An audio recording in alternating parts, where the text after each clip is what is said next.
அஸ்ஸலாமு அலைக்கும். இன்னைக்கு நம்ம பிளேட் ஷவர்மா செய்ய போறோம். அதுக்கு குபுஸ் தேவை. அதை எடுத்து தனியா வச்சுக்கோம். ஷவர்மாக்கு சிக்கன் தயார் பண்ண போறோம். அதுக்கு 2 ஸ்பூன் சிக்கன் மசாலா, 1 ஸ்பூன் மிளகாய் தூள், தேவையான அளவு உப்பு, 1 ஸ்பூன் இஞ்சி பூண்டு பேஸ்ட், கொஞ்சம் தயிர், தேவையான அளவு எண்ணெய். போன்லெஸ் சிக்கன் எடுத்து இந்த மசாலால நல்லா பிசைஞ்சு ஒரு 1 மணி நேரம் ஊற வைக்கணும். ஒரு கடாயில் சிக்கனை மாற்றி இதை நல்லா பொரிச்சு எடுக்கணும். சிக்கனை நல்லா ட்ரையாக ஃப்ரை பண்ணியாச்சு. இப்போ அடுப்பை ஆஃப் பண்ணிவிட்டு இதை குட்டி குட்டி பீஸாக கட் பண்ணி எடுத்துக்கலாம்.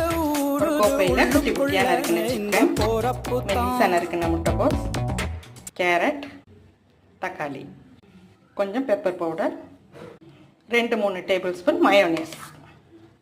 இது எல்லாத்தையும் நல்லா மிக்ஸ் பண்ணிக்கணும்.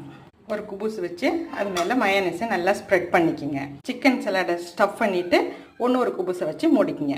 Plate shawarma ready. தேங்க்யூ.